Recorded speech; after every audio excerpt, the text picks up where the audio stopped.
Hey guys, so it is 5 a.m., not 4. Marissa, I'm sorry, I slept in an hour. What's wrong with me? And yeah, this video has nothing to do with, my coming up, weight cut. This video has to do with, I have been getting, a lot of questions from girls.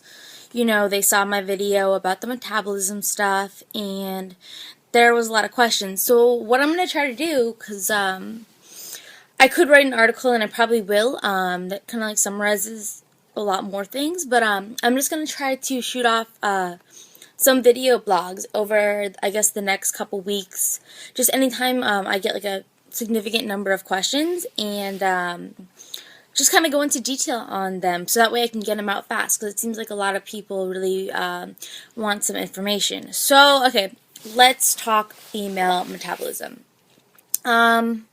So there have been studies, which I talked about, in the first video, that looked at female R values. Or not female, but they looked at R values of males and females. So what does this mean?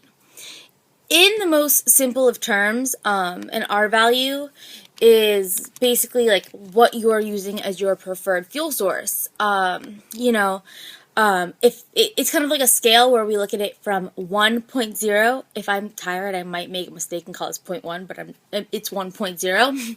And then to the other side of 0.7, 0.8. If I'm not going to make it dumbed down, like the RQ, it's just basically, it's measuring metabolic rate estimated from like your carbon dioxide production. So basically, oxygen uptake and kind of where are your preferred fuel sources coming from at different times of the day or activity levels. So basically, with females during the day, they're close to 1.0, and during exercise, they're closer to 0.8, 0.7. What does that mean? So 1.0 means your body's preferred fuel source is carbohydrates, and 0.7, 0.8 is more towards the fat protein oxidation, or your body's using, fat for fuel. And so I guess what that says is female bodies like to run off of carbohydrates during the day, except during exercise, where they're running off of more proteins and fats for fuel. Whereas with guys, it's the flip side. This video isn't going to talk about male metabolism, so let's just focus on what I just said. I was talking to a professor of mine from Miami the other day about this, and we were just kind of shooting off some ideas. And we both have this huge belief that everything comes back to homeostasis. I call it like the concept of homeostasis. He calls it, the mirror theory. We're going to go with the mirror theory because he taught me everything I know. So he gets to name everything. But yeah, so with the mirror theory, so your body's about homeostasis, right? And if we have a scale, homeostasis is like right where my fist is. It's 0. And let's say every time you do something to your body, it gets tipped up.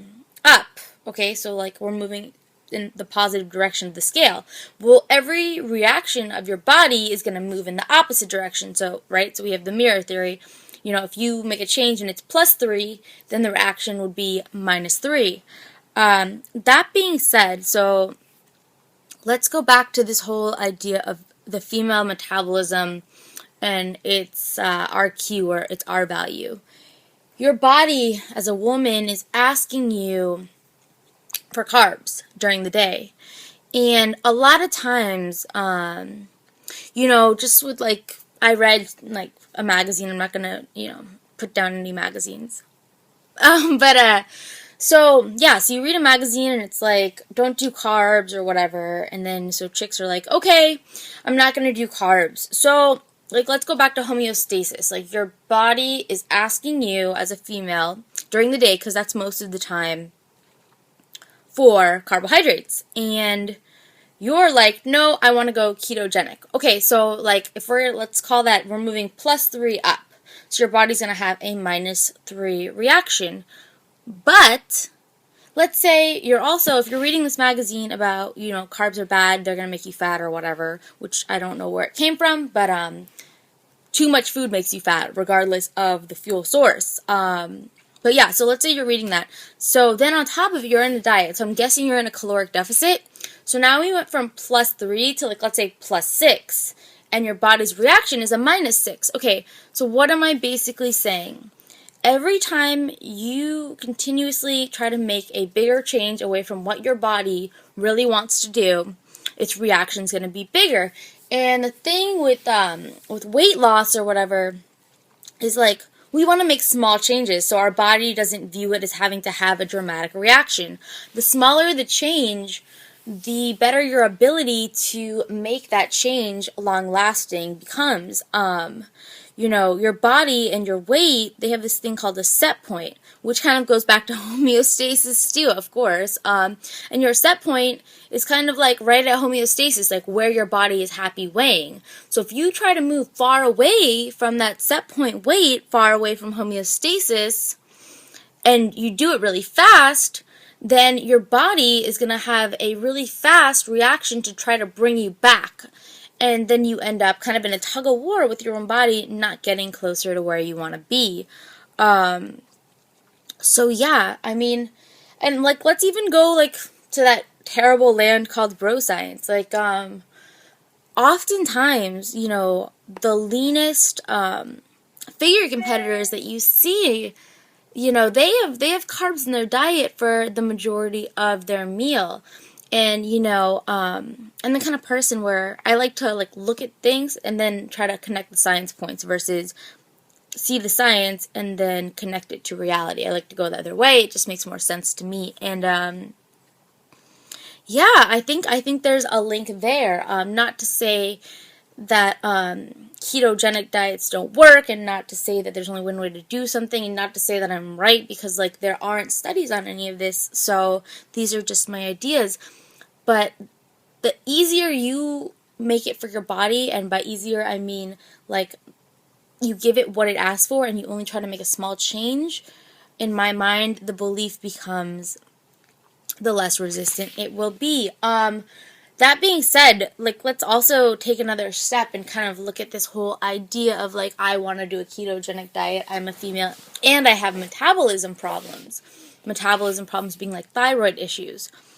Okay, so when you eat ketogenic, you have initial weight loss at first because, of course, every gram of carbohydrate holds on to, 3 grams of water. So you pull out the carbohydrates, you're going to initially lose weight.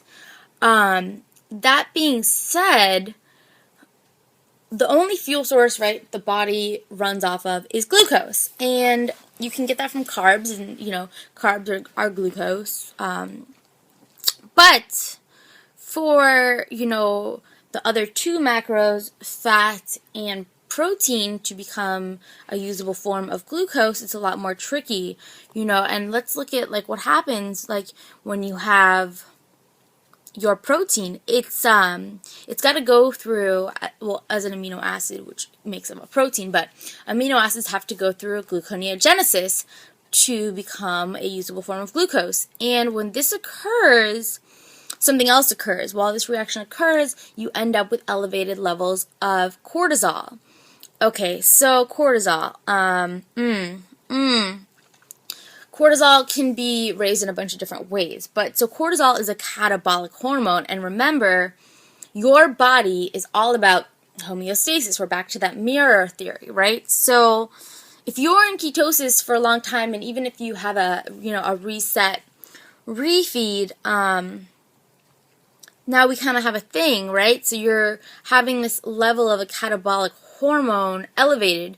And then on top of it, like, I'm guessing, most of the people that I'm talking to are females that train hard, whether you be a figure competitor, you become a bikini competitor, you're a strength athlete. So you probably already have levels of elevated cortisol from training. And then on top of it, you have it from diet now. Well, since the body's all about a homeostasis, right, and we want to have, balance between catabolic, which means, eating away, and anabolic, which means building, if you are inflicting acute responses of elevated cortisol. Acute meaning like you like go do it and then the result is cortisol comes. So both from heavy resistance training, from steady state cardio where your heart rate is above 130 beats per minute, or you're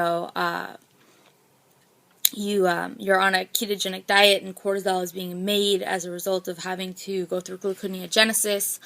So cortisol is up. So in my mind, it makes sense that, not only are the adrenals thinking, oh wow, like I'm under a lot of stress, but your thyroid, which has not a acute but a chronic response, meaning like your thyroid is always,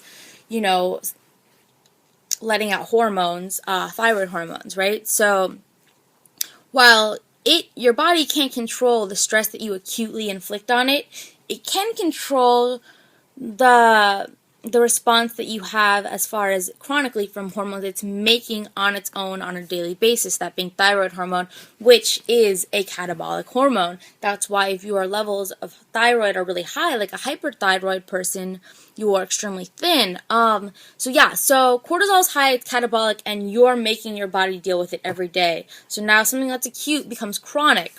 So in my mind, the body's response is going to be to take the hormone that it can control its production of, which would be thyroid, and suppress it to bring your body back to a homeostasis and have a balance of catabolic, anabolic. Because if it's like, oh my gosh, I'm catabolic all the time from all this cortisol, why would it be like, hey, the hormone that I control as far as how catabolic my body is, thyroid, why would I keep like letting that out? Like I'm going to suppress that so that way I can try to get this body back to balance.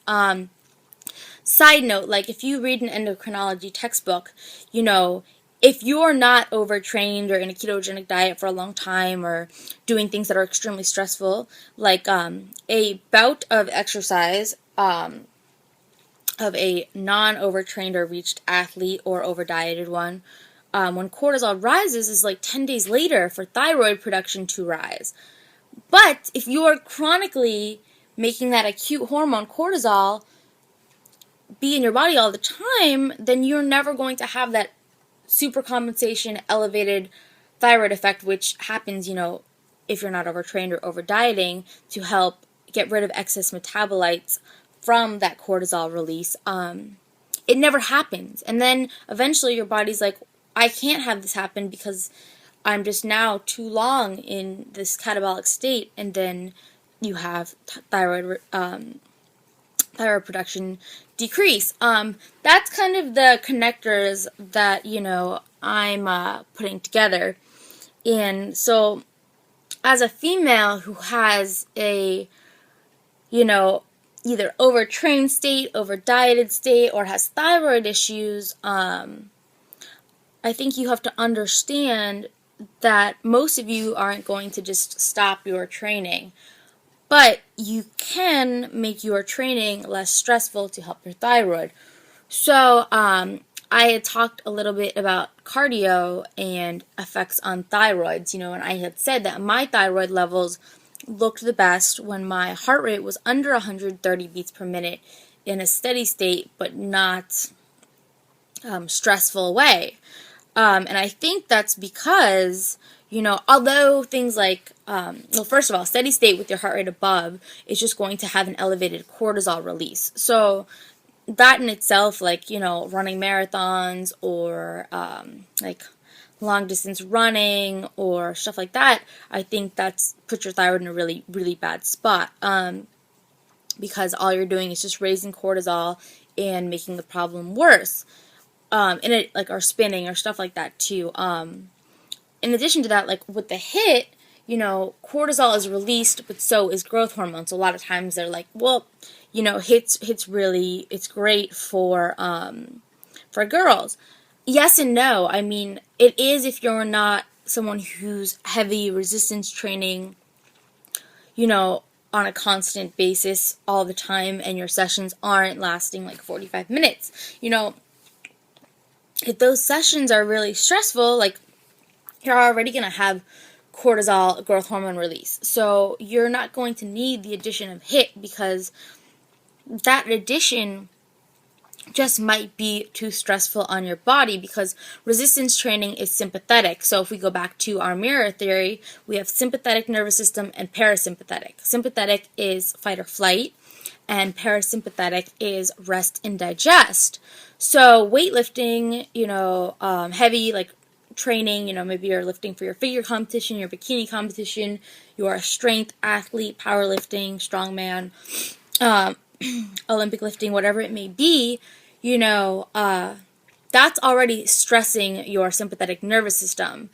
HIIT also tends to tap into the sympathetic. So if you, are over stressing that sympathetic side, you're not going to have balance from the parasympathetic side, and then your adrenals are also going to be, overstressed. So, and then we come back to this thing, now cortisol is really high, and despite the fact that you do have positive hormones like growth hormone and testosterone being released from these type of things, on the flip side, your body's feeling overstressed and there's no parasympathetic sympathetic balance. So stuff like steady state cardio with your heart rate under 130 beats per minute, which your body doesn't perceive as super stressful, will actually work on the parasympathetic side and then lead to a balance from your sympathetic possible overreaching, and work on that parasympathetic side to kind of bring our teeter-totter back to homeostasis. That's why I think, for girls that have thyroid problems but are also, lifting really heavy, that parasympathetic balance can be achieved, and you can also help bring your body back to homeostasis with steady state that isn't perceived as stressful. Your thyroid and your adrenals are already in a fragile state, so if we're already having this like high cortisol issue that we're dealing with that has lowered our thyroid, we also don't want to have sympathetic overstraining to the maximum and bring you back to normal. This video excludes like distance runners and all that kind of stuff because they have parasympathetic overtraining, and that's not really relative to what I'm talking about right now. So yeah, so those are, just some thoughts that I wanted to kind of touch on, clarify. I can go into more depth on any of them. I was just kind of trying to answer some immediate questions. But guys, like at the end of the day, nothing I say is like 100% right. It could be 1,000,000% wrong. There's not enough studies. I'm hoping, to work on this topic as far as my dissertation goes, connecting the dots of chronic overexposure of, overtraining and its results and how it works on thyroid hormone affects it. So hopefully maybe I'll be able to contribute one day to actually having some solid research to connecting these dots. But this is just kind of me sharing my ideas, my own struggles with my thyroid, and, ways that I have slowly been able to get better by, the introduction of carbohydrates at specific times, but enough in the day to keep my metabolism happy.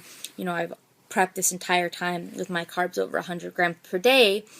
Well over it. And, also the reduction of cardio unless my heart rate was under 130 beats per minute, and my dealing with making my thyroid levels get back to normal, which has been a slow process, but we're making good improvement. So, yeah, those are just some thoughts, sharing them with you guys. Please keep the questions coming.